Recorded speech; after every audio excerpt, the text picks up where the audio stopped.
This conference will now be recorded. Hey everyone, thanks so much for joining us. I am Jody Collada with Wellspring Solutions, and we're so pleased to be able to partner today with the Elder Law Firm, namely its founder, Dennis Toman, as we're going to be talking about paying for senior care with a focus on VA benefits. But before Dennis starts with his presentation of information, I'm just going to share some information with you about Wellspring Solutions, as we offer home and community-based services in Guilford County with specialized adult day services, group respite, education and support, and home care. And I'll share some information with you about our Navigator program. So just briefly, we do offer free and confidential memory screenings. We are licensed out of UCLA to offer the memory fitness classes. We are certified out of the Arnold School of Public Health out of USC to offer the Dementia Dialogue 5-week series. And at our Memory Care Center, this is where we can offer seniors with a diagnosis of dementia just an opportunity to engage in meaningful activity, enhance their physical and memory fitness, and promote their creative expression with music and with art. We offer hands-on care and lunch and an afternoon snack, and there's a nurse who's also available for healthcare monitoring on site.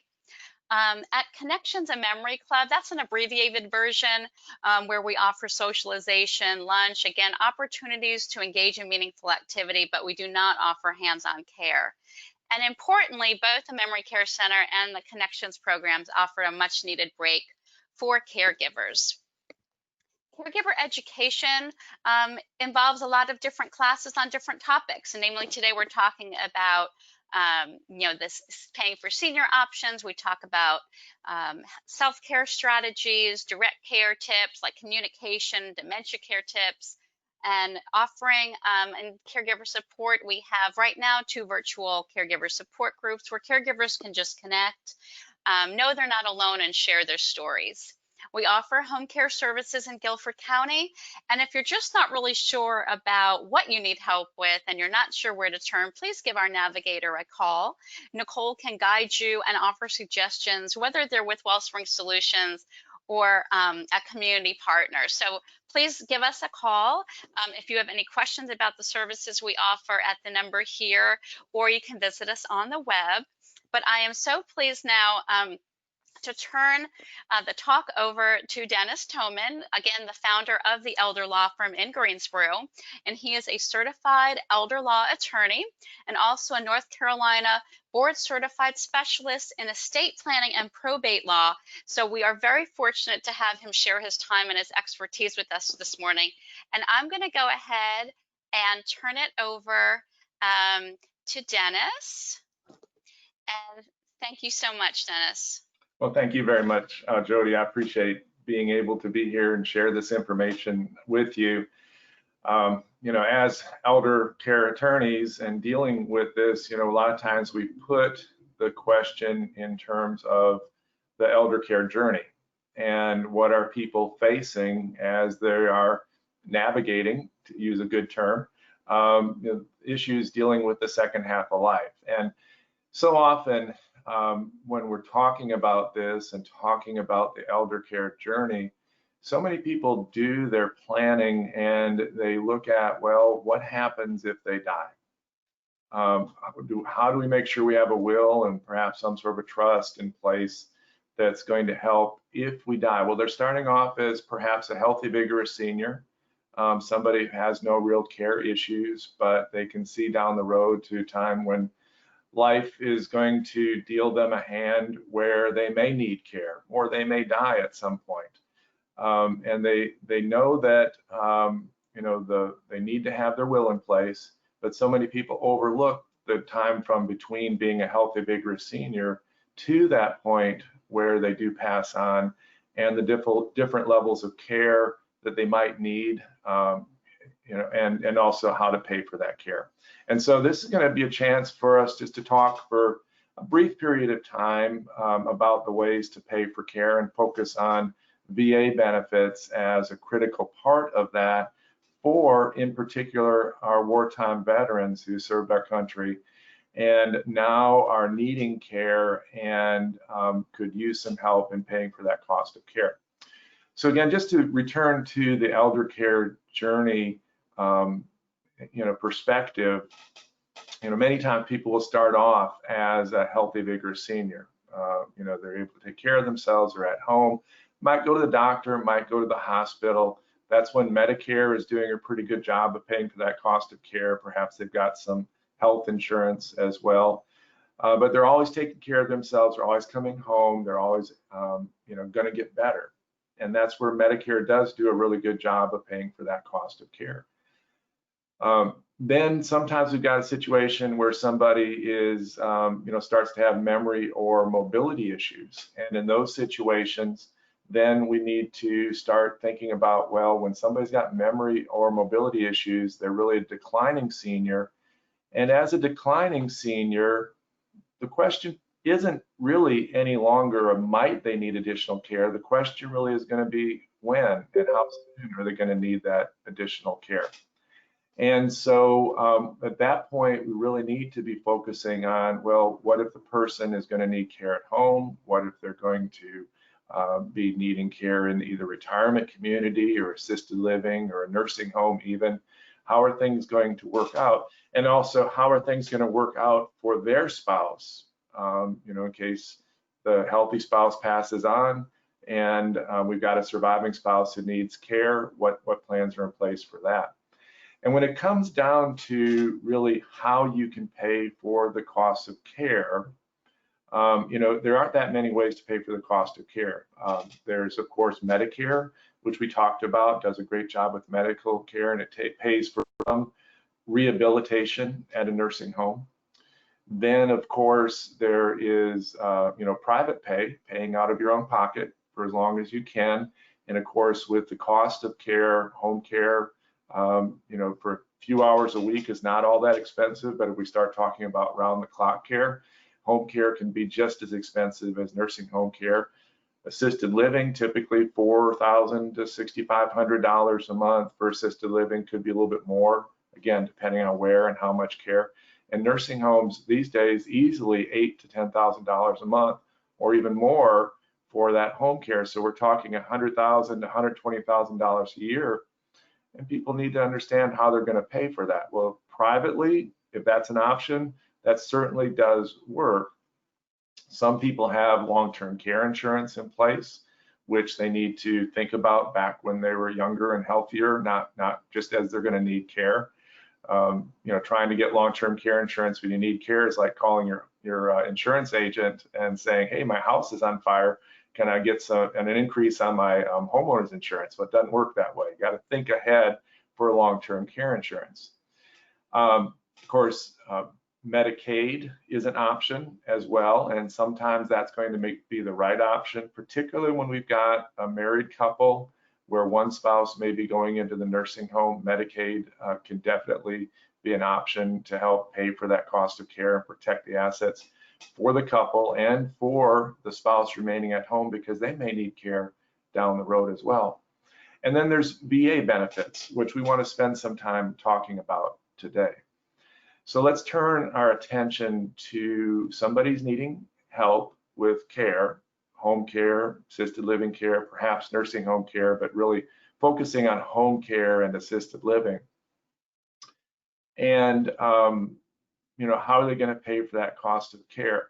Well, we went through the various ways to pay for care. And unfortunately, for most people, Medicaid is not going to be a lot of help to pay for home care and assisted living care. However, if the person is a wartime veteran, there could be an important benefit available to them, which is called the non-service connected pension. Or sometimes it's called aid and attendance. And so I want to spend a few minutes, let's just talk about putting this into context and what we're looking at, because what I find talking with my clients, people come in and I explain this to them and they say, we never knew about this. This wasn't anything anybody ever told us.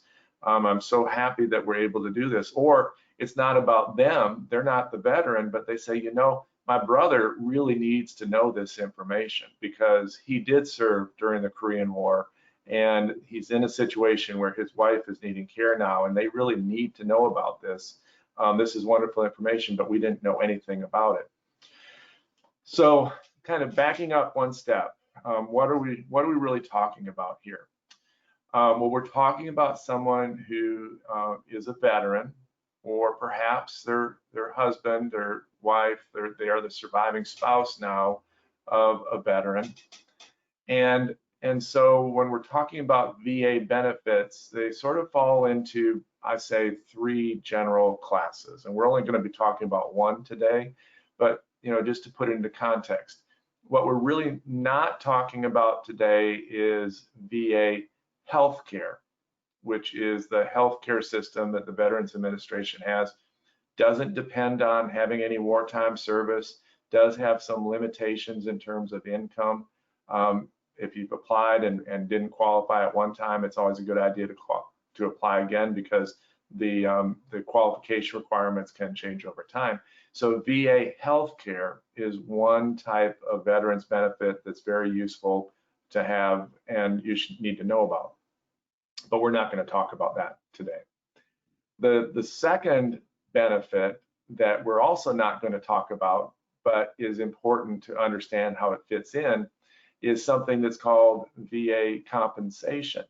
Now, VA compensation is a benefit that's paid to a veteran who served, wartime or not, and came out of the military with a service-connected disability.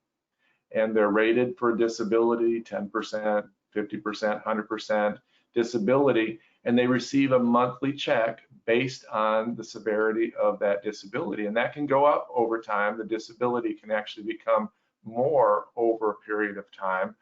And so that's a payment that does not depend on having wartime service. It also does not depend upon the veteran's assets or their income. It's paid based on the disability. It's similar in some respects to workers' compensation in the civilian world, getting paid based on a severity of injury. And the VA compensation is a very important part of assisting veterans who have suffered that disability and making sure that happens. But that's not what we're talking about today. It has some relationship to what we're talking about today, but we're not going to go into VA compensation. What we are talking about today is something called aid and attendance.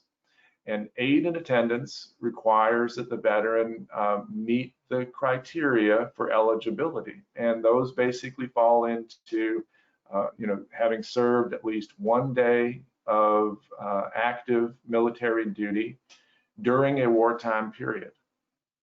I'll talk just a little bit more about that. They had to have a not dishonorable discharge from the military. And now they are over age 65, incurring some significant out-of-pocket medical expenses that insurance is not covering, and they could really use some help in paying for the cost of care.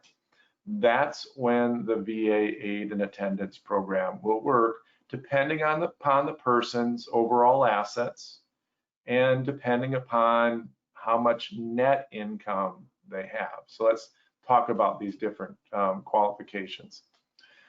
First part, having at least 1 day of active duty during a wartime period is critical. Having the right service history is critical.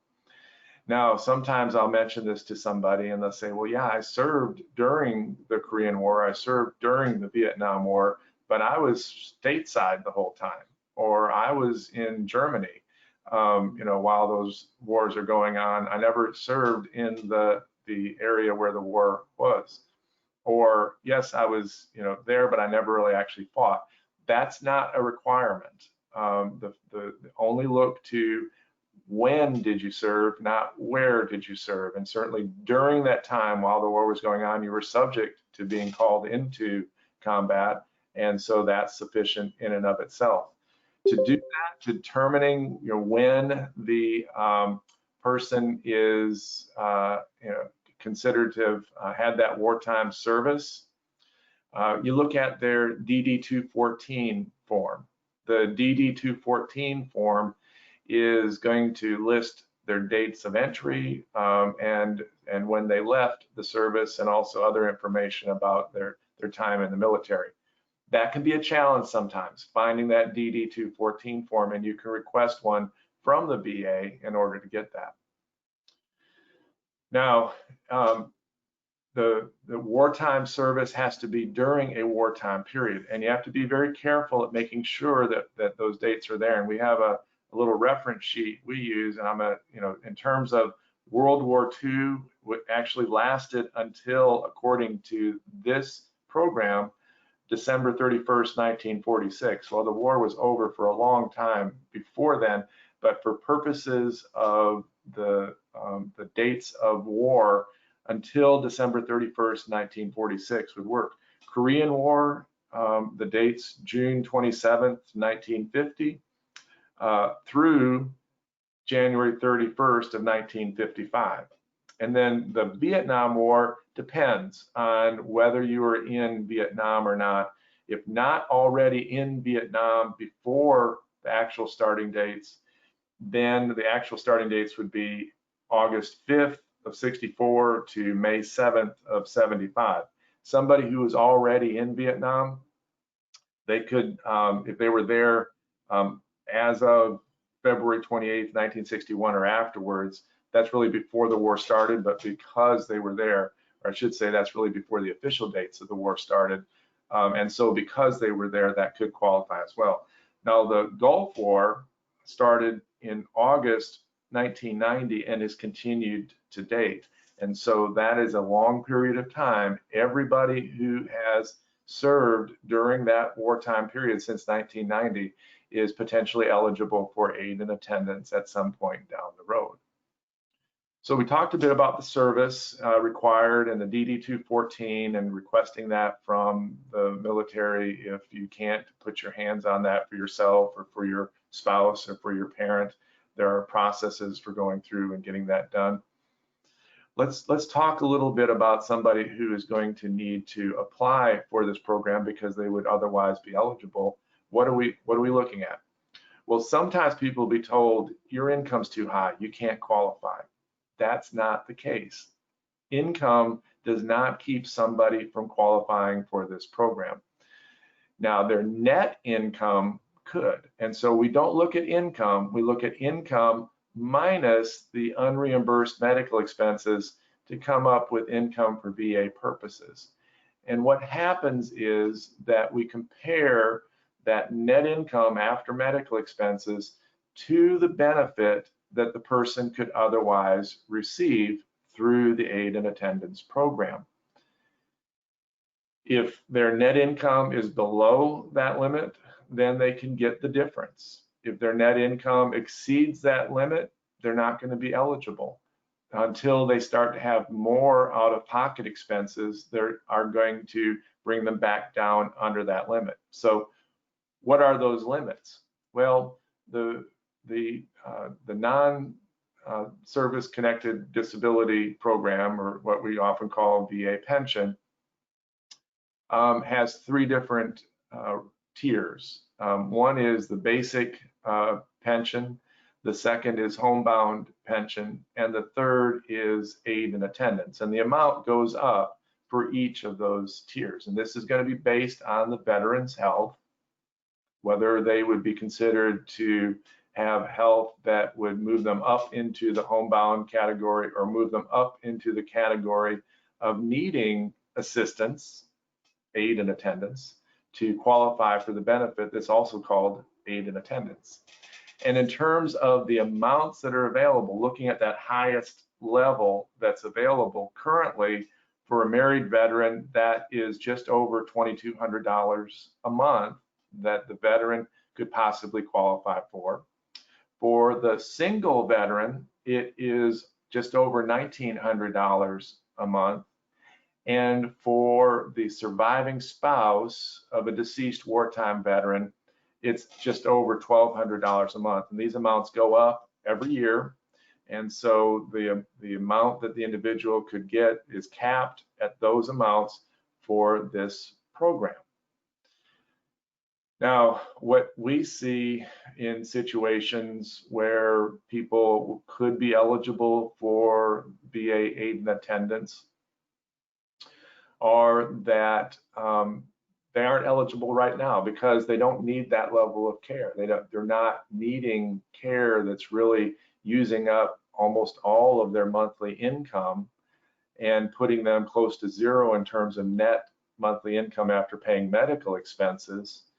Or in fact, they have too much in assets right now and they're not going to qualify either.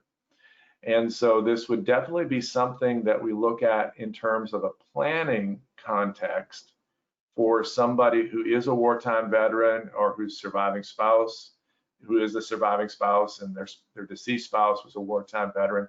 It's something we do want to incorporate as a possible available stream of income to help pay for care down the road, even if they can't qualify for it right now. Now, when we're talking about the amount that a person can receive from aid and attendance, I mentioned VA compensation previously, where someone has a service-connected disability and they receive a monthly check from the VA for that disability. And I said we're not going to really talk about that either. Well, I want to talk about it just real briefly because it's important to note that I mentioned the amounts that a person can receive through VA aid and attendance. But if a veteran is already receiving compensation because of a service-connected disability, then they're going to receive the higher of the two amounts. They're either going to get compensation or they're going to get aid and attendance, whichever winds up being higher. And in many situations where it winds up being a 30, 40, 50% disability, that's going to be higher through the compensation program than through aid and attendance. So important to keep that in mind that it's one or the other, it's not both. Don't stack on top of each other. So let's say somebody is in that situation where their net income is close to zero after paying for medical expenses, and they have the wartime service and they did not have a dishonorable discharge. Would they be eligible for VA aid and attendance? That's going to depend on what their assets are. Now, until 2018, I believe it was, gifts did not matter for aid and attendance. People could make a gift and then qualify for aid and attendance a few months later because they had too much assets previously, but they made a gift. Aid and attendance did not have a look back period. They did not go back and find out, has a person made a gift recently? And the person could qualify for aid and attendance fairly rapidly after that.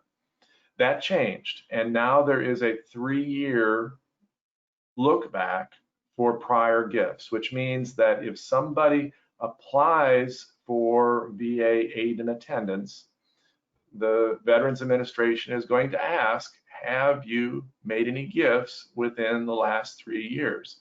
And if there have been gifts, then that's going to create a period of ineligibility, and the veteran, or if this is the veteran's spouse applying because the veteran is deceased, will not be immediately eligible for aid and attendance. And so that's important to note because in some circumstances, it may be better to wait until that 3-year period has passed before applying for benefits. So there is a penalty period involved for gifts that have been made within 3 years prior to applying for aid and attendance benefits. What are the level of assets that are allowed for a person who is going to be eligible for aid and attendance? Well, I mentioned that recently, within the past few years, this look back period was started for gifts. So it was an additional restriction that didn't used to be there for, you might call it a limitation on the program. But what offset that as far as the eligibility for aid and attendance goes is that even though at that time there weren't really penalties for gifting, there also was no certainty about how much could the applicant have in assets and qualify. It was really very much a rule of thumb, and nobody really knew an amount, and it was difficult to deal with. And so people had a lot of uncertainty. What the good thing about when the rules change for aid and attendance to add that gifting penalty is that they also gave more certainty about what the veteran or the veteran spouse could keep. And so now we know that the applicant can have a house. Now it's not like Medicaid where it's basically any house up to $500,000, $600,000 and all of the property around it. It's not that way. For VA, it's a limitation to a house and a small amount of land around it. So it's not just the house and contiguous property. It's really just a smaller part of, that would qualify as being exempt for VA aid and attendance. So they can have the house, the personal residence, typical residence situation, and then they can have approximately $128,000 in the bank any way they want to, and that would be permitted to qualify for aid and attendance. So again, to contrast that with Medicaid, for a single person to qualify for Medicaid, they can only have $2,000 of countable assets. Well, VA aid and attendance would say you can actually keep $128,000. And so there's not the severe spend down that's required for Medicaid, and so a person could still have money in the bank and qualify for aid and attendance.